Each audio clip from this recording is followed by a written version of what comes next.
जय हिंद दोस्तों। कैसे हैं आप सब लोग। आज से शुरू करेंगे हम लोग फ्यूचर्स एंड ऑप्शंस की सीरीज। एफ एंड ओ काफी बार सुना होगा आपने। ये एफ एंड ओ क्या है भाई। एफ एंड ओ करके मैंने लॉस किया, एफ एंड ओ करके मैंने प्रॉफिट किया, बहुत पैसा कमाया। आपने कई बार लोगों को ये बोलते हुए सुना होगा। तो क्या एक्चुअल में एफ एंड ओ ट्रेडिंग करके पैसा कमाया जा सकता है, ये तो पता चलेगा भाई इन वीडियोस के बाद में ही। बट सबसे पहले हमें सीखना क्या है, कॉन्सेप्ट कि फ्यूचर और ऑप्शन है क्या। एक बार आपको फ्यूचर्स एंड ऑप्शंस की कॉन्सेप्ट समझ में आ गई तो फिर आप खुद डिसीजन ले सकते हैं कि मुझे एफ एंड ओ ट्रेडिंग करनी है या नहीं करनी है। ओके। तो फ्यूचर्स एंड ऑप्शंस का सबसे पहला पार्ट है फ्यूचर्स। सो हम लोगों ने एक स्लाइड बनाई है जिसके थ्रू हम लोग समझेंगे कि फ्यूचर्स का जनरली मीनिंग क्या होता है और फ्यूचर्स प्रैक्टिकली मार्केट में ट्रेड करते कैसे हैं। ठीक है। फिर उसके बाद हम लोग सीखेंगे ऑप्शंस। फिर ऑप्शंस के अंदर उसके काफी सारे कॉन्सेप्ट्स हैं। फिर ऑप्शंस को हम लोग स्टॉक मार्केट में देखेंगे कि ये ब्रोकर के पैनल पे कैसे ट्रेड होते हैं, इनके चार्ट्स को रीड कैसे करते हैं। देन फिर फ्यूचर्स एंड ऑप्शंस की एक समरी बनाएंगे। एंड प्रैक्टिकली ट्रेडिंग में हम लोग सीखेंगे कि फ्यूचर्स एंड ऑप्शंस को ट्रेड जनरली कैसे करना चाहिए। उसके बाद आपके ऊपर डिपेंड करता है कि आपको एफ एंड ओ ट्रेडिंग करनी चाहिए या नहीं करनी चाहिए। ठीक है। तो चलो शुरू करते हैं। Futures and options make it simple. Okay. What is a future contract? A future contract is a legal agreement to buy or sell a particular commodity, asset, or a security at a predetermined price at a specified time in future. इतना बड़ा line है, बीच में कोई full stop नहीं है। क्या बोल रहा है ये? Future contract is a legal agreement. ठीक है। क्या करना है? बाय और सेल कोई भी कमोडिटी, कोई भी असेट या कोई भी security at a pre determine price, जो प्राइस मैंने आज डिटरमाइन कर ली है, at a specified time in future, लेकिन जिसका एग्जीक्यूशन फ्यूचर में होगा। इसीलिए हम लोग इसको क्या बोलते हैं? Future contracts. Future contracts are standardized for their quality and quantity to facilitate trading on futures exchange. अब देखिए एग्जांपल्स दो। ऐसे समझ में नहीं आ रहा है हमें ये क्या है futures. On 1 December 2023 mister Rohit agrees to sell 1000 kg of wheat at ₹20 per kg to Mr. Purohit at a future date 31st December 2023 and current price of wheat is ₹18 per kg। अब इसमें आपको क्या दिख रहा है? दो डेट्स दिख रही है, दो प्राइसेस दिख रही है, 1000 kg कुछ दिख रहा है, व्हीट दिख रहा है। ठीक है। करंट प्राइस दिख रही है। तो इसके अलग अलग एस्पेक्ट्स को पहले समझते हैं कि ये क्या बोलना चाहता है। Example, wheat is a underlying asset. What is mean bye underlying asset? Underlying asset का क्या मतलब होता है? जिसके ऊपर बेटिंग चल रही है, जिसके ऊपर ट्रेडिंग चल रही है। फॉर एग्जाम्पल मेरे पास में ये रिमोट है। ठीक है। अभी दिख रहा होगा। इस रिमोट को मैं एग्रीमेंट करता हूं कि मैं ये आपको ₹500 में बेचूंगा 1 महीने बाद।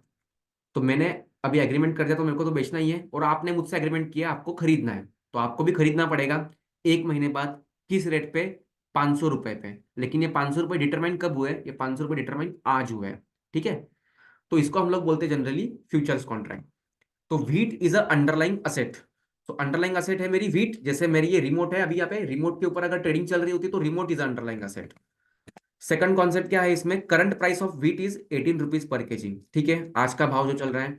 देन है, Purohit thinks that price will increase beyond ₹20 in future, so he locks his price today only by entering into an agreement. तो पुरोहित को क्या लग रहा है कि 1 महीने बाद व्हीट का प्राइस ₹20 से भी ऊपर चला जाएगा। इसीलिए पुरोहित क्या कर रहा है? आज ही रोहित के साथ एग्रीमेंट कर रहा है कि आप मेरे को ₹20 में 1000 kg 1 महीने बाद बेच देना। पुरोहित कोई पागल थोड़ी है जो ₹18 का चीज वो ₹20 में कॉन्ट्रैक्ट करेगा। नहीं ना। Then futures date is 31 December. Future की डेट क्या चल रही है? 31 दिसंबर। और हम कॉन्ट्रैक्ट कब कर रहे हैं? 1 दिसंबर। ओके। तो इसमें 5 आपको कॉन्सेप्ट दिखेंगे यहाँ पे, अलग अलग 5 एस्पेक्ट्स बोल दो। अंडरलाइंग असेट है, करंट प्राइस है, then ₹20 with the future price, future date and current date. अब देखते हैं कि ये स्टॉक मार्केट में जब हम लोग इस कॉन्सेप्ट को लगाएंगे तो वो कैसे दिखती है। How this works in stock market. Primarily in Indian markets future contracts are available for various underlying assets. जैसे अभी व्हीट वाज अंडरलाइंग असेट, तो अभी कौन कौन से अंडरलाइंग असेट्स है हमारे पास में? स्टॉक। मुझे लगता है रिलायंस का शेयर बढ़ने वाला है 1 महीने बाद, तो क्या मैं रिलायंस के शेयर्स की फ्यूचर ट्रेडिंग आज कर सकता हूँ? कर सकता हूँ बिल्कुल। तो उसको क्या बोलेंगे हम लोग? उसको बोलेंगे stock futures. Second thing is commodity. मुझे लगता है कि गोल्ड का भाव गिरने वाला है या चांदी का भाव गिरने वाला है अगले आने वाले महीने में, तो मुझे वो आज सेल करके रखना है, ताकि फ्यूचर में जब भाव गिर जाएगा तो मेरा सेल किया हुआ पोजीशन ज्यादा प्राइस पे रहेगा और मैं उसको स्क्वायर ऑफ करूंगा कम प्राइस पे तो मेरा प्रॉफिट हो जाए। तो क्या मैं सेल कॉन्ट्रैक्ट कर सकता हूँ आज? यस कर सकता हूँ, उसको हम लोग बोलते हैं commodity futures. Then index, Nifty 21,700 चल रहा है, आई थिंक यार अगले महीने में 22,000 तो तोड़ ही देगा।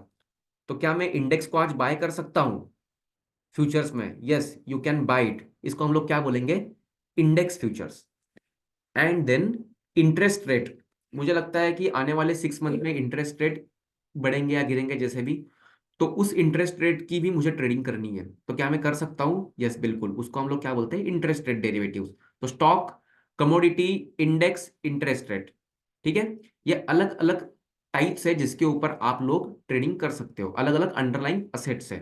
अब जैसे देखिए फॉर एग्जांपल बारिश आएगी या नहीं आएगी, तो बारिश क्या हो गई? Underline asset. मैंने कॉन्ट्रैक्ट किया आपसे कि कल बारिश नहीं आएगी और आपने कॉन्ट्रैक्ट किया कि कल बारिश आएगी, तो ये कल जो है ना, ये क्या है? ये है फ्यूचर। और कॉन्ट्रैक्ट कब किया हम लोगों ने? आज। और किस बात पे किया? बारिश पे। और क्या क्या एस्पेक्ट्स है? आएगी और नहीं आएगी। मैंने बोला नहीं आएगी और आ गई तो मेरे को आपको पैसे देने पड़ेंगे, राइट? और अगर नहीं आई तो आपको मुझे देने पड़ेंगे, राइट? तो इस तरीके से ये लोग, जो बेटिंग चलती है हमारी, ये बेटिंग जब स्टॉक मार्केट में आती है तो फिर कैसे वर्कआउट करेगी? तो इसमें अलग अलग अंडरलाइंग असेट्स हैं, stock, commodity, index and interest rate. इन सबको हम लोग क्या बोलते हैं? अंडरलाइन। देन है discuss about stock futures. Now, when you agree to buy and sell stock at a future date, but price is locked today, then it is called as stock future contract. For example, JSW Steel future contract is trading at rupees 600 per share. Then you would be liable to sell it at a future date for INR 600 if you have entered a sell contract. तो ये क्या बोल रहा है कि अगर आपने cell contract किया है आज 1 महीने बाद का, कि मैं आपको जेएसडब्ल्यू स्टील का शेयर 600 रुपए में बेचूंगा, और सच में अगर जेएसडब्ल्यू स्टील का शेयर गिर जाता है, 500 रुपये हो जाता है, और मैंने कॉन्ट्रैक्ट किया 600 में, तो मेरा तो फायदा हो गया, क्योंकि जिसका मैंने कॉन्ट्रैक्ट 600 रुपये में किया है उसका भाव मार्केट में 500 रुपये हो गया है, तो मैं मार्केट में जाऊंगा 500 रुपये में लूंगा और 600 में बेच दूंगा, राइट? तो इसको हम लोग क्या बोलते हैं? शॉर्ट। शॉर्ट करना, जैसे मार्केट में हम लोग टर्म समझते हैं ना, जैसे लॉन्ग शॉर्ट। लॉन्ग का मतलब होता है हम बाय साइड में जा रहे हैं, खरीद रहे हैं। शॉर्ट कर रहे हैं मतलब मार्केट को हम लोग बेच रहे हैं, वैसा। So wondering how will I sell when I don't have JSW steel shares, then you would need to buy those shares from market and then sell it at a agreed price. Okay, this is called as a physical settlement. तो settlement, ये clearing and settlement एक important concept है पूरे stock market के trading में। उसके ऊपर हम लोग सेपरेटली वीडियो बनाएंगे, लेकिन अभी के लिए समझ लो कि जब मैंने एग्रीमेंट किया है टू सेल जेएसडब्ल्यू स्टील का share eight 600 rupees per share in future, कितने महीने बाद? 1 महीने बाद। तो तब मेरे पास में अगर शेयर नहीं रहेगा मेरे अकाउंट में, मेरे डीमैट में, तो मैं बेचूंगा कैसे? मुझे उसे मार्केट में से बाय करना पड़ेगा, और उस दिन, जिस दिन मेरा कॉन्ट्रैक्ट सेटलमेंट होगा, उस दिन मेरे को वो शेयर बेचना पड़ेगा। अब मेरा लॉस हो गया, प्रॉफिट है, तो डिपेंड करेगा।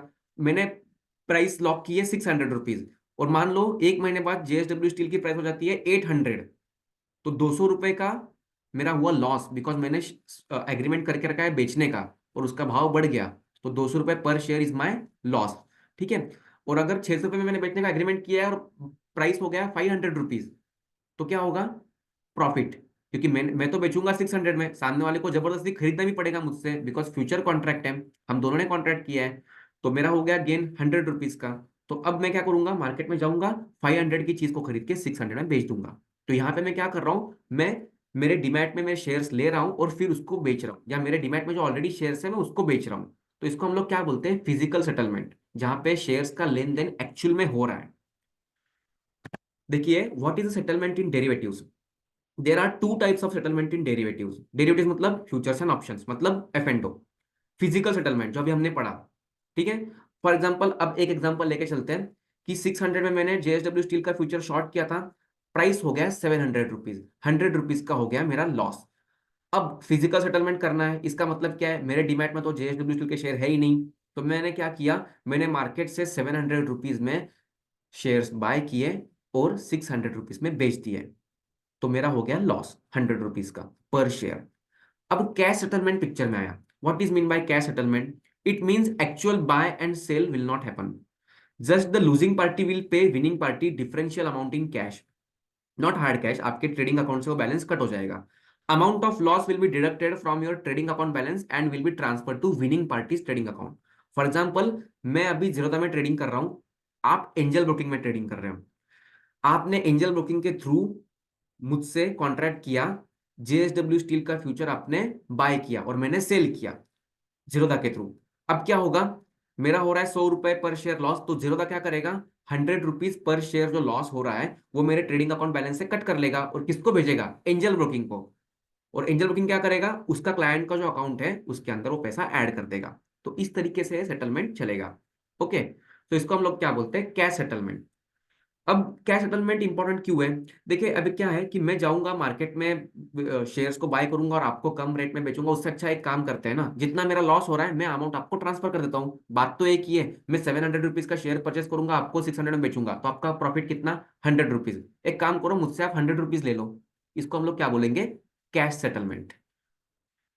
देन एक इंपॉर्टेंट कॉन्सेप्ट, अभी आपके दिमाग में ये चीज आ रही होगी कि यार हम लोग कॉन्ट्रैक्ट तो कर रहे हैं, लेकिन जिस दिन कॉन्ट्रैक्ट ऑनर करना होगा उस दिन लूजिंग पार्टी के पास में अगर पैसा ही नहीं है, तो अगर वो भाग गया तो क्या होगा, मतलब ये डिफॉल्ट को कैसे हम लोग प्रोटेक्ट करेंगे। तो जनरली पहले ऐसा होता था जब फिजिकली सेटलमेंट होते थे, स्टॉक मार्केट में नहीं, जनरली मैं ये बात कर रहा हूँ for example without stock market, जो मार्केट के अंदर नॉर्मली अपने मार्केट के अंदर होते थे कि बोली लगा दी कि मैं इतना माल उठाऊंगा, और जिस दिन टाइम आया एक्चुअल में खरीदी करने का, उस दिन तो मैं खरीदी कर ही नहीं रहा हूँ, बिकॉज वो बहुत सस्ता हो चुका है, मैंने कॉन्ट्रैक्ट किया 100 में और वो हो चुका है 80 रुपए, तो मैं बोल रहा हूँ कि मैं नहीं करूंगा। तो ये जो डिफॉल्ट होते हैं इसको रोकने के लिए, क्योंकि स्टॉक मार्केट में तो हम ये डिफॉल्ट होने दे नहीं सकते ना एक्सचेंज के ऊपर, इसके लिए कॉन्सेप्ट आया मार्जिन का, कि कोई भी पार्टी कोई भी एग्रीमेंट अगर कर रहा है तो उसको सबसे पहले मार्जिन डिपॉजिट करके रखना पड़ेगा अपने ब्रोकर के पास में। ठीक है, फॉर एग्जाम्पल देखिए, imagine if in previous example of mister Rohit defaults in delivering 1000 kg quantity of wheat.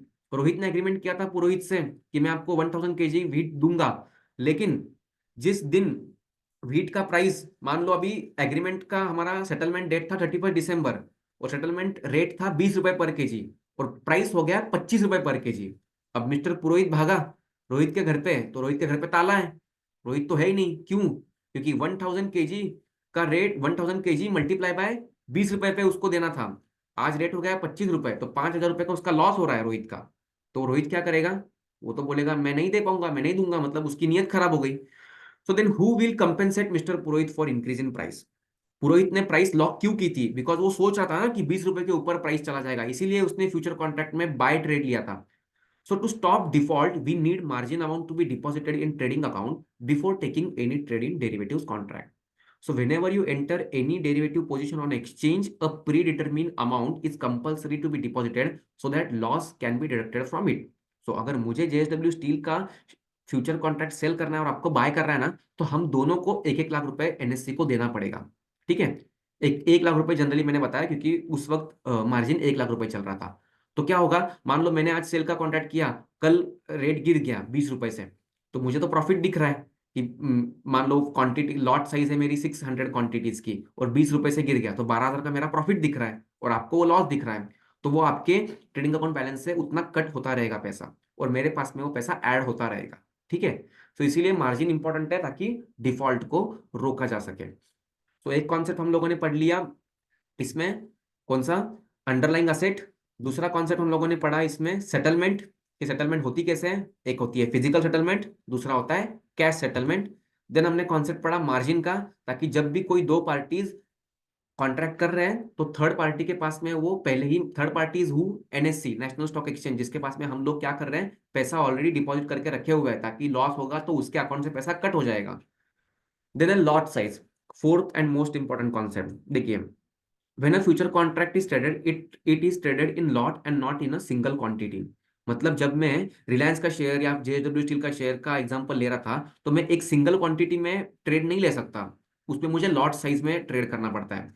जब मैं शेयर्स खरीदी करता हूं तो क्या मैं एक शेयर खरीदी कर सकता हूँ, मैं मान लो मेरे पास में 1,000 रुपये है, अब कोई शेयर 1,000 रुपये का चल रहा है, तो क्या मैं एक शेयर खरीदी कर सकता हूँ, यस मैं एक शेयर खरीदी कर सकता हूँ।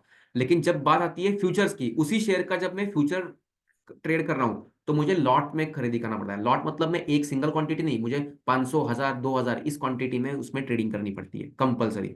सो continuing with our previous example, If Mr. A enters sale contract of JSW Steel future, then he can't enter selling of a one single quantity. He needs to sell a lot which is currently of 675 quantity. Quantity is different for different underlying asset. तो JSW steel का अभी practically lot कितना चल रहा है? 675 quantity का, और मैंने एग्रीमेंट कितने में किया है? 600 रुपीज में बेचने का। तो 675 इंटू 600, ये हो गई मेरी नोशनल अमाउंट। क्या हो गई ये? Notional amount. For Reliance, the lot size is 250 shares. It changes for stock to stock depending upon price of shares. अब देखिए, जेएसडब्ल्यू का रेट चल रहा है लगभग 750 या 800 रुपीज के बीच में, तो उसका लॉट साइज है 675 क्वांटिटी का। और रिलायंस का रेट चल रहा है 2500 रुपए, और उसका लॉट साइज है 250 शेयर्स का। तो अलग अलग स्टॉक्स के लिए अलग अलग लॉट साइज क्यों है? और एमआरएफ का शेयर चलता है 1 लाख 1,10,000 रुपए, तो उसका लॉट साइज है खाली 5 या 10 शेयर्स का। तो जैसे जैसे आपके शेयर का प्राइस बढ़ता जाएगा, लॉट साइज कम होता जाएगा। बिकॉज एनएससी जनरली क्या बोलता है कि आपकी जो नोशनल अमाउंट है, अभी हमने पढ़ा व्हाट इज नोशनल अमाउंट। देखिए, रिलायंस मान लो 2,000 रुपये चल रहा है फॉर एग्जाम्पल, अभी चल नहीं रहा है, ज्यादा चल रहा है, बट एग्जाम्पल के लिए मान लो 2,000 रुपीज चल रहा है, और लॉट साइज है 250 शेयर्स का। तो 250 शेयर्स मल्टीप्लाई बाय 2,000 कितना हुआ? 5 लाख। तो एनएससी बोलता है कि आपका शेयर का प्राइस मल्टीप्लाई बाय जो लॉट साइज है उसका अमाउंट लगभग 5 लाख रुपए आना चाहिए। तो क्या एग्जैक्टली 5 लाख आता है क्या? नहीं, शेयर का रेट तो रोज कम ज्यादा होता है ना। तो ये अमाउंट 5 से 10 लाख के बीच में कहीं पे भी हो सकती है। जैसे जेएसडब्ल्यू के लिए 675 क्वांटिटी है और मान लो 800 रुपए चल रहा है, तो क्या ये कितना होगा? 800 क्वांटिटीज, 800 सो लगभग 5 लाख रुपए के अराउंड चलेगा ये। फिर मान लो अभी एमआरएफ चल रहा है, एमआरएफ का चल रहा है 1,25,000 रुपए फॉर एग्जाम्पल स्टॉक, और 10 का लॉट है उसका, 10 शेयर्स का, तो कितना हो गया? 12.5 लाख। अगर 5 का लॉट साइज कम करना पड़ेगा उसके लिए, 5 शेयर्स का लॉट साइज हो गया तो कितना हो जाएगा? लगभग 6 लाख रुपए। सो ये 5 से 10 लाख रुपए के बीच में कहीं पे भी आ सकता है। ठीक है। सो ये नोशनल अमाउंट है, ताकि जब फिजिकल सेटलमेंट हो, फॉर एग्जांपल आपने फ्यूचर कॉन्ट्रैक्ट बाय किया है और आपको लगता है आपके फेवर में ट्रेड है, आपने बाय किया है 600 रुपीज में और प्राइस अभी हो गया है 700, तो फिजिकल सेटलमेंट के लिए आपको सामने वाले पार्टी को 600 रुपए पर शेयर के हिसाब से देना तो पड़ेगा ना। आपने कॉन्ट्रैक्ट किया है, रेट हो गया है 700, तो आपका 100 रुपए गेन जरूर दिखेगा, बट उसके लिए आपको पहले 600 रुपए में खरीदना पड़ेगा। तो 675 क्वांटिटी इंटू 600 रुपीज, तो जो भी 3.5-4 लाख रुपए का अमाउंट आएगा वो आपके अकाउंट से कट होना चाहिए। इसके लिए हम लोग क्या करते हैं जनरली, एनएससी ने क्या बोला है कि 5 लाख रुपए अगर आपको फिजिकल सेटलमेंट करना है तो उतना अमाउंट आपके ट्रेडिंग अकाउंट में होना चाहिए, ताकि जब फिजिकल सेटलमेंट हो तो वो पैसा आपके अकाउंट से कट हो जाए और उतने शेयर्स आपके पास में आ जाए। सो ये कॉन्सेप्ट है लॉट साइज का। निफ्टी के लॉट साइज क्या है? जैसे निफ्टी, हम इंडेक्स फ्यूचर की अगर बात करें, निफ्टी बैंक निफ्टी, तो निफ्टी का लॉट साइज है 50 क्वांटिटी का। अभी निफ्टी चल कितना रहा है? 21,700 के करीब निफ्टी चल रहा है, और लॉट साइज है 50 क्वांटिटी का। और बैंक निफ्टी का लॉट साइज है 15 क्वांटिटी का खाली, और बैंक निफ्टी चल कितना रहा है? 48,000। सो जैसे जैसे प्राइसेस बढ़ते हैं वैसे वैसे लॉट साइज कम होता है, और जो आपका प्रॉफिट आता है वो लॉट साइज में जितनी क्वांटिटीज है उसको मल्टीप्लाई करके आता है। फॉर एग्जाम्पल, मैंने निफ्टी का फ्यूचर कॉन्ट्रैक्ट बाय किया है 21,500 में, और निफ्टी हो गया 22,000, तो मेरा प्रॉफिट कितना? 500 रुपीज। बट ये 500 रुपीज पर क्वांटिटी है, निफ्टी का लॉट साइज 50 क्वांटिटी का है, तो 500 into 50, 25,000 will be my profit. ठीक है। कितना प्रॉफिट होगा? 25,000। बिकॉज मैं ट्रेडिंग कर रहा हूं लॉट में, ना कि सिंगल क्वांटिटी में। सिंगल क्वांटिटी में ट्रेडिंग होती ही नहीं है। देखिए अभी एक प्रैक्टिकल एग्जांपल लेते हैं। ये मेरा कोटक नियो का स्क्रीनशॉट है, जिसमें मैंने जेएसडब्ल्यू स्टील का 30 नवंबर का फ्यूचर लगाया था, जब वीडियो रिकॉर्डिंग करनी थी एकदम। So JSW steel future contract, FUT लिखा हुआ है, 30 November is expiry date, then है 778, ये है मेरी प्राइस, जिस प्राइस के ऊपर मैं ट्रेडिंग कर रहा हूं। ओके। यहाँ पे देखो क्या लिखा हुआ है, quantity 675 quantity, which means one lot. अब ये डिटरमाइन कौन करता है कितने क्वांटिटी का एक लॉट होगा? ये डिटरमाइन करता है नेशनल स्टॉक एक्सचेंज, ये आप डिटरमाइन नहीं करते हो। ये सब कुछ नेशनल स्टॉक एक्सचेंज डिटरमाइन करेगा कि एक्सपायरी कब आएगी, कौन से स्टॉक्स पे आएगी, कितना उसका लॉट साइज रहेगा, मार्जिन कितना लगेगा, हर चीज आपको खाली ट्रेडिंग करनी है। ओके। सो अगर यहाँ पे मैं 1350 करूंगा शेयर्स, तो ऑटोमेटिकली यहाँ पे 2 लॉट आ जाएंगे, तो 1 लॉट, 2 लॉट, 5 लॉट, जैसे मेरे को लॉट ट्रेड करना है वैसे। यहाँ पे नीचे है order type, limit market, SL limit, SL market. तो ये दोनों को पहले समझ लो व्हाट इज लिमिट। अभी ये लिमिट करूंगा इसका मतलब मान लो अभी 778 प्राइस चल रहा है, मुझे लगता है कि नहीं 785 पे मुझे ये सेल करना है, तो मैं क्या कर सकता हूँ 785 का प्राइस डाल के रख सकता हूँ, और जैसे ही मार्केट 785 में आएगा ऑटोमेटिकली मेरा ब्रोकर ये ट्रेड एग्जीक्यूट कर लेगा। ओके, एंड मार्केट प्राइस मतलब जो रेट चल रहा है उस रेट पे मेरे को बेचना है। ओके, देन है यहाँ पे एस्टिमेटेड चार्जेस एंड नीचे margin required and margin available. यहाँ पे क्या दिखाता है कि इस ट्रेड को अगर मुझे इसमें एंट्री लेनी है तो 93,000 रुपीज का मुझे मार्जिन पहले डिपॉजिट करके रखना पड़ेगा, और यहाँ पे ये मैंने हाइड किया हुआ है, ये मेरा एक्चुअल मार्जिन जो मेरे पास में अवेलेबल है वो है, and 93,000 is the amount required to place a buy trade. ठीक है, सो चलो एक काम करते हैं, अभी हम लोग है ना कोटक नियो पे चलते हैं और वहां पे निफ्टी के फ्यूचर्स कैसे दिखते हैं, उसकी एक्सपायरी डेट क्या होती है ये थोड़ा देखते हैं, तो शायद आपको थोड़ा और क्लियर आइडिया आए। ये देखिए अभी निफ्टी, ओके, निफ्टी में गए, निफ्टी में ये है एफ एंड ओ, निफ्टी का ये ओवरव्यू है, यहाँ पे कुछ चार्ट वगैरह दिख रहा है, यहाँ पे कंस्टिट्यूएंट्स है कि निफ्टी में कौन कौन से 50 स्टॉक्स आते हैं, हम लोग बोलते हैं ना निफ्टी 50, तो व्हाट इज दैट 50? निफ्टी ये ऐसा इंडेक्स है जो 50 स्टॉक्स को मिला के बना हुआ है, 50 शक्तिशाली स्टॉक्स। टोटल एनएससी के ऊपर जितने भी 2500 2600 स्टॉक्स ट्रेड हो रहे हैं उसमें से सारे blue chip top 50 top 50 shares, ठीक है, उनका मिलके ये एक इंडेक्स बनता है। एंड देन यहाँ पे है F and O, futures and options. देखिए यहाँ पे क्या लिखा है, क्या लिखा हुआ है, Nifty F U T means futures, अभी चल रहा है मान लो 1 जनवरी, तो करंट मंथ का futures 25 January is the expiry date. Then next month का फ्यूचर चल रहा है 29 फरवरी। आप ऐसा कोई बीच में का ट्रेड नहीं ले सकते कि मुझे 15 फरवरी का फ्यूचर चाहिए, नहीं, फ्यूचर्स की एक्सपायरी डेट हमेशा करंट मंथ का last Thursday, then next month का last Thursday and then next to next month का लास्ट थर्सडे। हमेशा फ्यूचर्स की जो एक्सपायरी आती है वो थर्सडे पे ही आती है, ये एनएससी ने सेट करके रखा हुआ है। इसीलिए अब जो थर्सडे है वो तो जरूरी नहीं है कि हर महीने के लास्ट डेट पे ही आए, 31st को या 30 को। जैसे यहाँ पे देखोगे तो जनवरी में 25 तारीख को आ रहा है, फेब्रुआरी में 29 फरवरी को आ रहा है, ठीक है, लीप ईयर, एंड देन 28 मार्च को आ रहा है। तो अलग अलग डेट्स पे आ रहा है, बिकॉज अलग अलग डेट्स पे हमारी थर्सडे की एक्सपायरी है, तो जिस दिन लास्ट थर्सडे रहेगा महीने पूरे मंथ का वो हमारा रहेगा एक्सपायरी। सो आज निफ्टी चल कितना रहा है, 21,731, 31 दिसंबर का ये क्लोजिंग, और 25 जनवरी को निफ्टी कितना दिखा रहा है फ्यूचर, 21,861, मतलब एक महीने दूर का फ्यूचर 130 पॉइंट महंगा है करंट स्पॉट प्राइस से। इसको हम लोग क्या बोलेंगे, स्पॉट प्राइस, इसको हम लोग क्या बोलेंगे, फ्यूचर प्राइस, इसको हम लोग क्या बोलेंगे, फ्यूचर प्राइस, फ्यूचर प्राइस, लेकिन अलग अलग डेट्स का फ्यूचर प्राइस। ठीक है, अब आपको ये दिख रहा होगा कि अलग अलग डेट्स पे रेट चेंज क्यों हो रहा है। 25 जनवरी का फ्यूचर चल रहा है 21,861, और फेब्रुवरी का फ्यूचर चल रहा है 22,000, मतलब इन दोनों में ही गैप 140 पॉइंट का है, और स्पॉट प्राइस से लगभग ये 250 पॉइंट महंगा है, 270 पॉइंट महंगा है फ्यूचर। रीजन इसका ये है कि आज आपका निफ्टी चल रहा है 21,700 के करीब, आप एग्रीमेंट कर रहे हो कि मैं 29 फरवरी को 22,000 पे निफ्टी बाय करूंगा आपसे, आपसे मतलब सेकंड पार्टी से, तो कोई ना कोई सेल करने वाला भी है, जिसको लगता है कि नहीं मार्केट गिरेगा फेब्रुवरी में, तो वो ये 22,000 पे सेल कर रहा है, और मेरे को लगता है बढ़ेगा तो मैं बाय कर रहा हूँ। अब होगा क्या, अब 29 फरवरी को दो चीजें हो सकती है, या तो 22,000 के ऊपर मार्केट गया रहेगा या तो 22,000 के नीचे मार्केट रहेगा। मार्केट अगर 21,500 रहता है तो 500 पॉइंट का मेरा लॉस, मैंने बाय किया है, तो 500 पॉइंट मल्टीप्लाई बाय 50 क्वांटिटीज, अगर इस पे आकर क्लिक करोगे एंड अगर आप देखते हो यहाँ पे बाय पे, तो यहाँ देखिए क्या दिखेगा, quantities 50 shares, buy price is 22,000, तो यहाँ पे क्या हो जाएगा,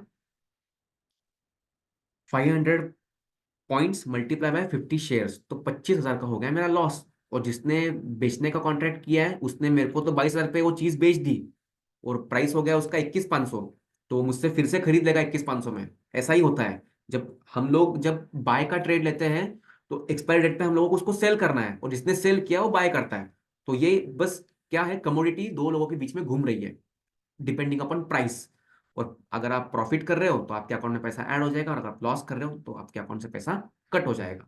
तो यहाँ पे देखिए निफ्टी लिखा है, फ्यूचर लिखा है, 22,000 लिखा है, दिस इज लॉट साइज है, एंड अगेन यहाँ पे मार्जिन रिक्वायर्ड कितना है 97,000, और अकाउंट में पैसा कितना है, खाली 27,000 ही है, तो मेरे को और पैसा ऐड करना पड़ेगा इस ट्रेड को लेने के लिए।